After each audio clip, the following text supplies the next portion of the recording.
My name's Jason Coby. For those that don't know me, I think I do know all of you. And for 30 years, I've been involved in risk management. And the reason I'm doing this today is because we work with companies who offer health insurance. And of course, over 30 years, they've seen a lot of sick people. And they've learned lessons from that. They've understood what we call the proximate cause of what is making these people ill. And a lot of it is stress related, and stress comes in a couple of forms, but the good form is good for you and the bad form is definitely not, a bit like cholesterol, and you need to have an even balance. So we've learned lessons from insurers who have learned the hardest lessons of all, having to help people to get better. But those insurers also found out what were the root causes of the problems. So we're going to talk about how to gain higher productivity by people being motivated, how to strengthen morale by allowing them to manage themselves, and reduce time wasted, because we find there's so much prevarication going on in these scenarios that when people are not at work, it's much easier to be distracted, me included. So there's a discipline part to that. So again, any questions, please ask them in the chat box, but these are the things we're going to talk about. The title, It's Not Working From Home, is a combination of things. We hear about people making noise in the background. We hear about practical issues like IT not working, or when it's been shared, even things like Wi-Fi getting shared amongst a family can cause problems with connectivity. Washing machines in the background, kettles that are noisier than you ever expected. All these things are having an effect on people who want to present themselves in the best way, but are finding it's not as easy as they'd hoped at home. Also, we're finding people are being put under pressure while working from home to manage the same amount of work or the same amount of sales when the situation is slightly different. Who would have thought that corporations would want people to work even harder in this scenario than others? So one example, we've seen a lot of scenarios is software. There are software companies that seem to think that their staff should be selling much more because people have to use the cloud now. So missing colleagues is also a scenario that people are very upset about. A lot of people do want to, how can I put it, work from home in future, but there is an equal amount that really miss, well, not an equal amount, but a lot of people that really miss the camaraderie that they got from work. So what can you do about it? Well, the first thing we say is set yourself up for success. This might be a new scenario for a lot of people. It might be that they're distracted because typically they get up in the morning, they have a shower, they might have some breakfast, and then they leave for work. But they find they're waking up at roughly the same time, but they then are not sure what to do with that extra time. What might happen is if they fill it with bad habits, then the time when it comes for things to go back to possibly the new normal, they might find that they find it incredibly difficult to get back to the new routine because bad habits have crept in. Bad habits can be anything. It can be reading a newspaper when you didn't used to. It could be going on social media for an hour instead of the 10 minutes that you used to. It's things that creep in when you're distracted, or you might not be motivated to start work at 7:30 in the morning like some people. People might want to start at 9 and then they think that time is free time. But it's about being really careful with your new routine about what you can do with it. So some good examples, a bit of exercise, which is a fantastic way to start the day if you can. That can be a walk. In this weather, it's quite easy because it's quite nice and you don't have to think about bringing your Mac, and you don't have to think about bringing your umbrella, and you're probably not going to go as far as you would when you used to go to work. You're going to go on a 30-minute walk rather than an hour's commute. But that good habit will stop a bad habit coming in, because good habits, the absolute best thing about good habits is they actually take up time that bad habits could fill. So exercise is a great thing. Do make sure you get dressed. You don't have to put on a shirt all the time, but I'm finding with modern technology, being prepared for work is proving to be really useful, because some people literally phone and say, let's jump on a Zoom. And you don't want to be in that position where not only is your routine gone wrong, but you're not necessarily ready for work, or rather you might be, but it certainly wouldn't look like it to someone else. So I'm not saying put a full shirt and tie on and a suit, but do wear something that is different to what you would wear when you're relaxing. Healthy breakfast. If you've never had time for breakfast before, I know my wife certainly has that on her mind. This is a fantastic time to put breakfast into your routine, because it is so important. Apart from sleep, which we'll talk about as well, getting the routine right in the first place is going to be critical. Having that routine will move on. It will help you to manage your time, because then if you get this new routine, 9 o'clock will arrive and you'll be ready, instead of being stuck into social media or halfway through a conversation about the weather, or maybe getting annoyed by some of the political stuff that's going on, which has distracted so many people for so many hours, days, if not weeks. But the time management is only possible if you get a good start in the day, because otherwise things could already be unraveling. Now, time management is a discipline. It's really hard to manage time until you actually get to control it. So the way I see it is, someone once explained to me that the most successful people in the world have 24 hours in a day, and the least successful people in the world have 24 hours in a day. And it's what they do with those hours that makes it important. But don't think that successful people work 20-hour days. They probably don't.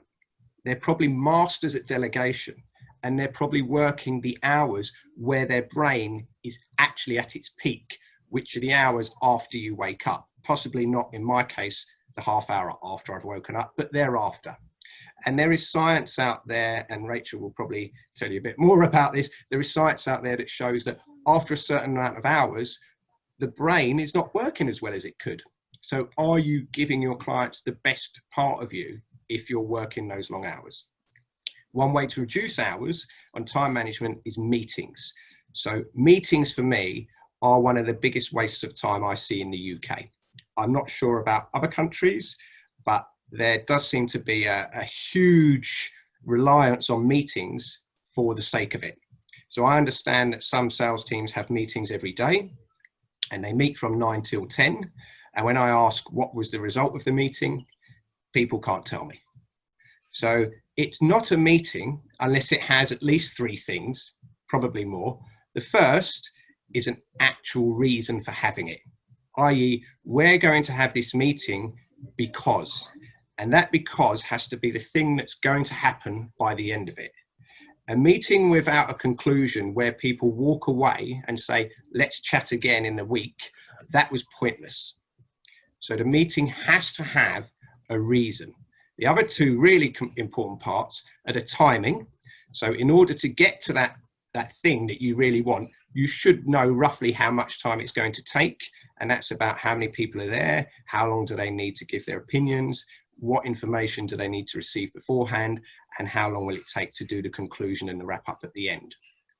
So timing is critical, and sticking to time is vital, because if I'm on a scenario like this and it runs over, I probably have to go and do something else, because my time is so important. I do put things back to back, and a lot of people are like that. So if you're late to something, you might miss the best bit. So try and start on time, finish on time if you possibly can. But the critical thing every meeting must have, and very few do, is an agenda. So we have an agenda for this meeting. It's quite loose. We're going to talk about it's not working from home. Then we're going to segue into a networking meeting. But everyone knows what's going to happen loosely. Everyone knows that they can participate because they've been invited to chat. And everyone knows the time it's going to end in case they have to do something else. The agenda in other meetings that is missing is critical, because without the agenda, it's so easy to get off topic and you have nothing to grab it back unless someone decides to be chairman, crack the whip. And not everyone likes being told to, how can I put it, be quiet when they're in the middle of a nice conversation that they thought they were having. So the agenda is the tool that helps you pull people back when they go off on tangents, but also make sure that the conclusion is reached at the end. At times like this, it's very difficult to keep your workspace as you would have it at work. But I've seen many examples. A workspace does not have to be a fantastic office designed by someone who has great ideas about brand. It just has to be somewhere that is effective. So effective means other people know it exists. So you're not sitting in an area where people will bypass you and walk through and tap you on the shoulder and ask you if you want a cup of tea, which isn't a bad thing, but if they're asking you to make a cup of tea. It has to be effective. People must know that it's a workplace. Appreciate in times like this, it's difficult to separate workplaces about, but letting them know that this is a workplace and it's a temporary situation. You don't necessarily want to do this, but it is the best way to go forward. But having an effective workplace is going to save people a lot of stress, especially in family homes. And if you want any tips on how to carve out a workspace, I'm happy to help. Because before I was in this office here, I have worked in some very small offices and workplaces in homes. I've worked from home for about 15, 20 years. And I didn't always work from home in a space that I found effective. So it took a while to get there. The last thing on this slide is keep connected, stay in touch. I don't think it's appropriate to have sales meetings and no other form of interaction for people who were in an interactive office beforehand. I've seen the results of this. People go to offices or take jobs in offices, not just because they're a good job, but because they like people and they like being around them and they like to chit chat at the coffee station or the water cooler or talking about what they watched on telly the night before. This situation, if people have been sent home, it can remove that social interaction that they found they loved. And that actually hurts people. It might not come to the top of the list of things they're talking about when everyone says, how are you? But if you were to ask them, are you missing the interaction at the office? Are these sales meetings, these sales meetings actually motivate you? What we've actually found is the 5 o'clock to 5:15 chat amongst peers. It was scheduled for 15 minutes, but it went on for longer because they all said they wanted to stay. Those are producing more results in terms of motivating people to sell than the sales meeting does in the morning, where they're just told this is what you should be doing and micromanaged to a point where they feel they're not actually able to reach the targets that they're given, i.e. they're told to do too many things. They can't even talk to their colleagues as they usually do and say, we've been told to send 60 emails. How do I do that?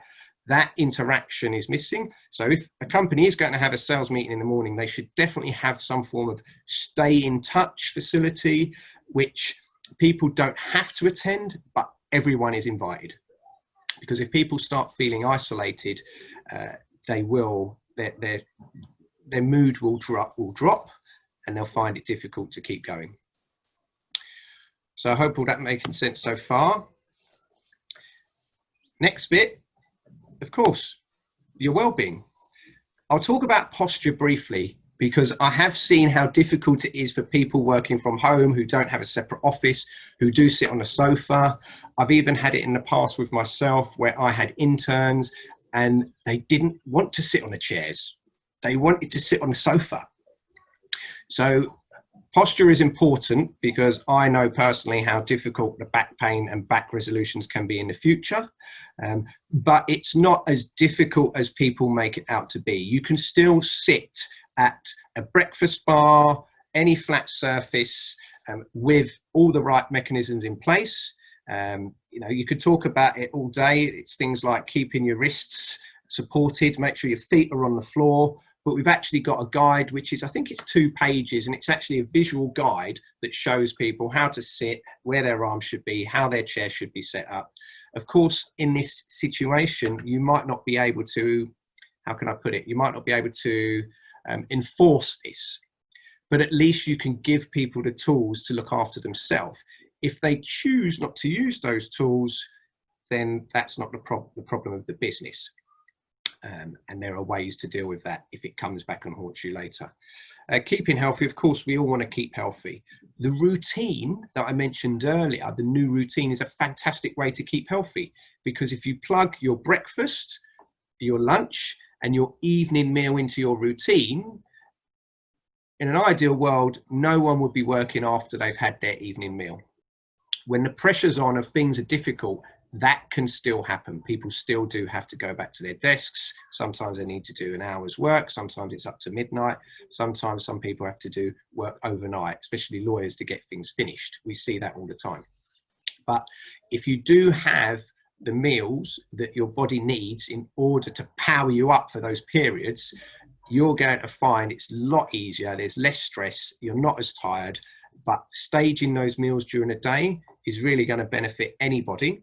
And people who have got into the bad habit of not having breakfast, this is a great time to put that fantastic habit back into your timetable. Connect with your team. I mentioned that earlier. A good practice, I would say, is to schedule meetings that are team meetings rather than sales meetings. And this is just a facility to make sure that everyone is okay. The sort of things you could do, you wouldn't necessarily document everything that is said as you would normally, but you can ask people how they're feeling. If you've noticed people feeling anxious, if people seem exhausted, if they're not doing their normal workload, they might well be overwhelmed. They're probably not going to be able to say that comfortably in a sales meeting, but they would certainly, you could probably detect by their tone of voice if you called them and asked them how they were getting on. So I would say a group meeting is a good way to get everyone involved. But if you sense people in that team meeting and not their usual selves, it would be a fantastic idea to get in contact with them afterwards and just ask them the question that we should be asking people all the time, but we often forget. How are you feeling? We often ask people when they pick up the phone, we say, how are you today? When they often just dismiss that with a fine, okay, because it's a question that has a habitual answer. But if you ask people how they're feeling or how they're coping, they tend to be able to give you a more open answer, because it is an open question after all. So try and avoid questions that people hear all the time, because they get into the habit of just saying, I'm fine, and move on. For example, my brother, his answer to that question is, I'm ticking over, which never gives me any answers at all. So try and give people the format, i.e. the meeting, that they can talk to other people, but also keep an eye on those people who might be struggling and do contact them one-to-one. I promise you, everyone will benefit for it. Mental health, obviously, it's the hot potato in all the press, etc., and a lot of the business magazines, and a lot of the things I'm getting through about COVID are to do with people's mental health. So it is important to keep an eye on people. Some people miss others a lot more than I would, for example. So they are really down by the fact they're not able to communicate. They're not necessarily getting the recognition they normally get when they go into work. So they're missing that. They're not getting the they're not sharing the fact that they're hitting targets and everyone's going well, because unfortunately a lot of sales meetings are bad news rather than good. So people do need to be looked after, and all you can do is look out for the signs. Some tips from ourselves on mental health. My number one is limiting the amount of news that you see.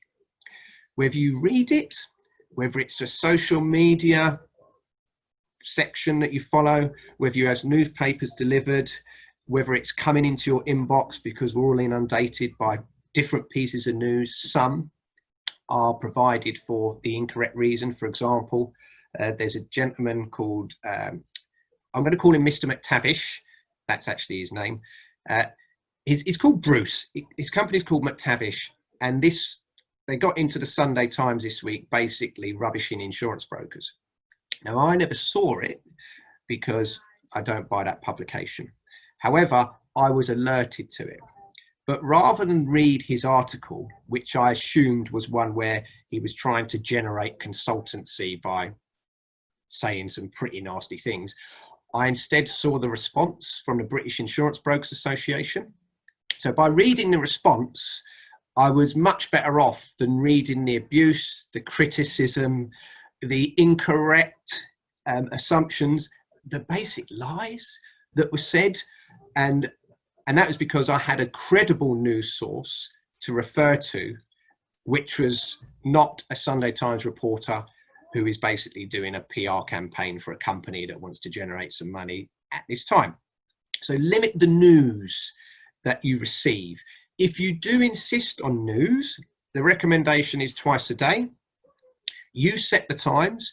I wouldn't recommend as soon as you wake up, and I wouldn't recommend just before you go to sleep. Again, I can't see, but I hope Rachel's nodding there.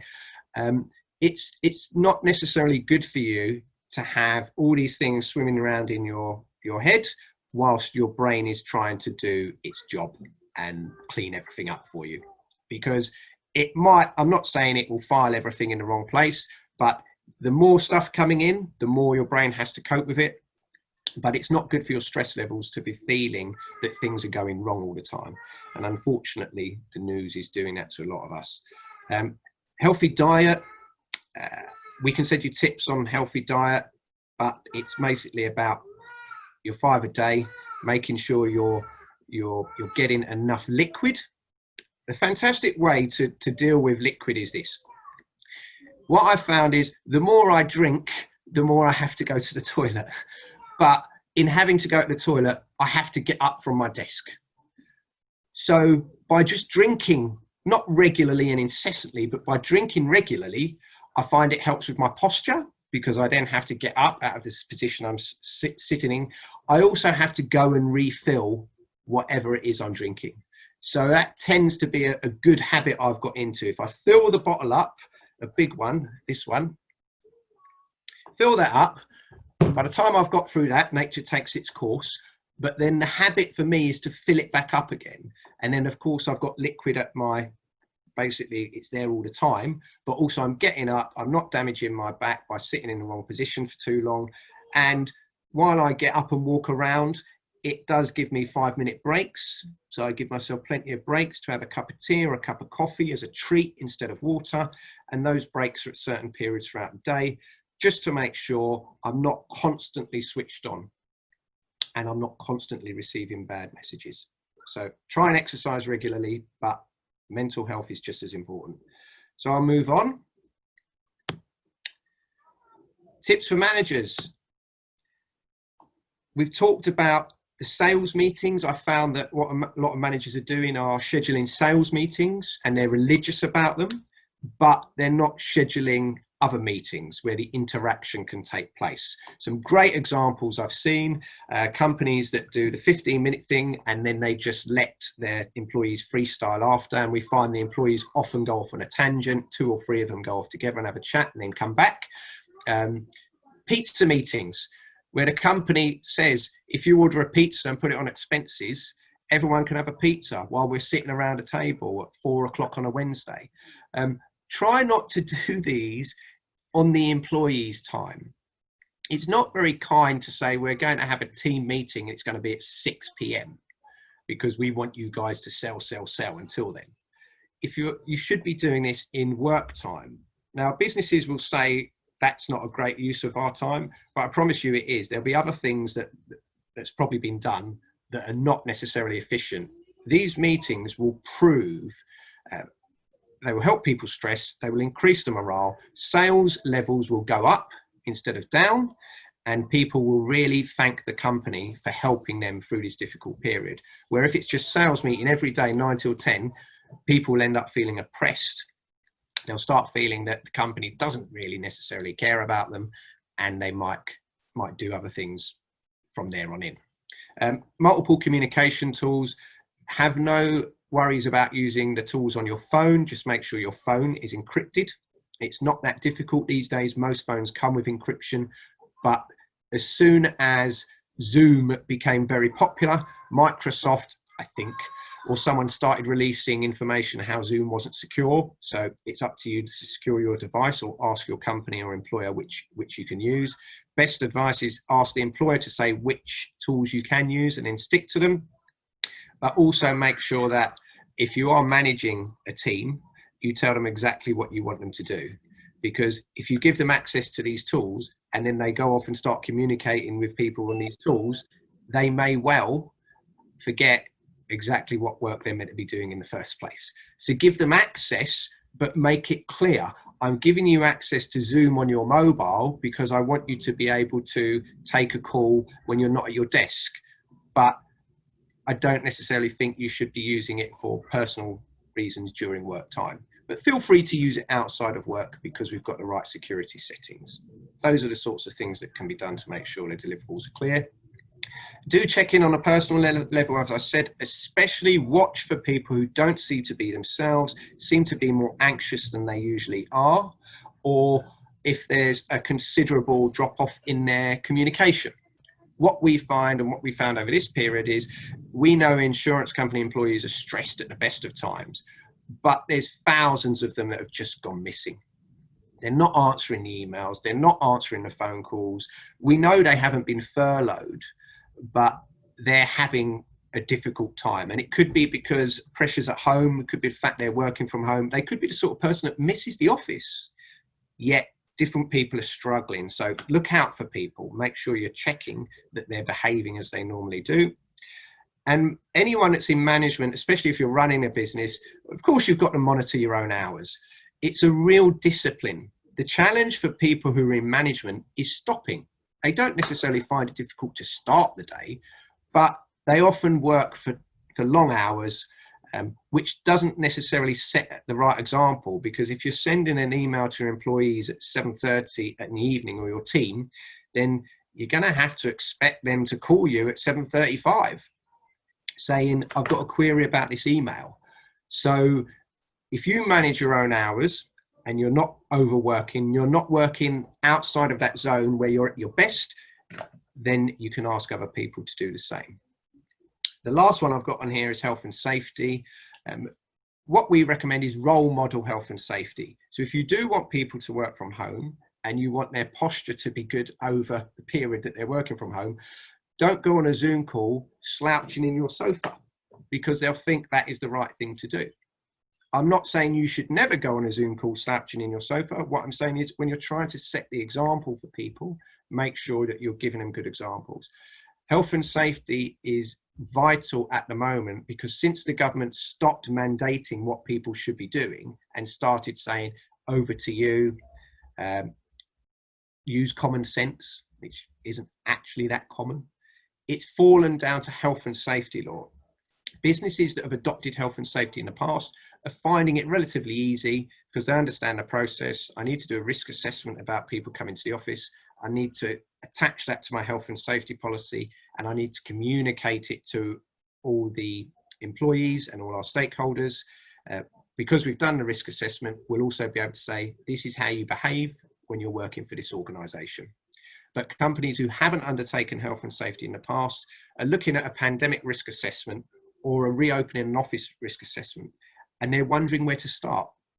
So we can give tips and advice on that because it's going to be vital to encourage people to come back to work. One of my clients called this week and said, we have people that are saying, your insurance won't cover you if we go back to work. And of course, the first thing he did was call us. Insurance has a duty of care clause. So it basically means that employers have to do whatever is reasonable in order for their employees to be looked after at all times. So at times like this, that may be extra personal protective equipment because the risk assessment has determined that coming into contact with surfaces that other people have touched, using gloves might be a good idea. So do lean on us if you need to, but the duty of care and insurance policy basically puts the responsibility for safety back on the employer and the managers of teams to make sure that people don't get ill and are in a good quality and safe environment, despite what's going on in the wider world. So health and safety is going to be really key as people try and move back to opening offices, warehouses, factories, etc. And contact. Wish I could get my computer to work. There you go. That's us. Keep in contact with your people. I think it's so important that teams know that you're there for them. When they're outside the office and they can't go and talk to somebody, they do feel separated and they do feel distant. So make sure that people are contacted. We found that there are times when we'll call someone and they don't sound themselves, and we ask them about what's going on. And the amount of issues that this scenario has brought up for different people is incredible. From the most recent one is when children or parents were told children of certain ages could go back to school.